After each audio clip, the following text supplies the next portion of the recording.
અને હવે સમાચાર સુરતથી, જ્યાં કોર્પોરેશનના આસિસ્ટન્ટ સેનિટરી ઇન્સ્પેક્ટરે પાર્સલના રૂપિયા ન ચૂકવ્યાનો આરોપ છે. આરોગ્ય વિભાગના assistant sanitary inspector Rajesh Patel પર આરોપ મૂકવામાં આવ્યો છે. સીસીટીવીમાં કેદ થયેલી આ ઘટના સોશિયલ મીડિયામાં વાયરલ થઈ ગઈ છે.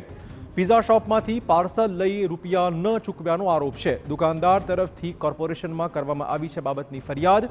કોર્પોરેશને અધિકારીની નોટિસ ફટકારી આ બાબતનો ખુલાસો મંગાવ્યો છે.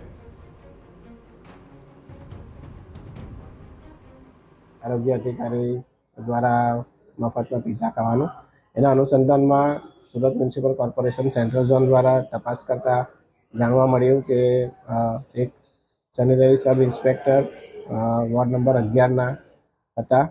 તો એના માટે અમે એમને ઓરલી વિડીયો વાયરલ થયાના તરત જ બીજા દિવસે તપાસ કરી અને ઠપકો આપ્યો. ઉપરાંત જે તે આગળની કાર્યવાહી કરવા માટે રિપોર્ટ કરી ચોકોઝ ઇસ્યુ કરવામાં આવે છે.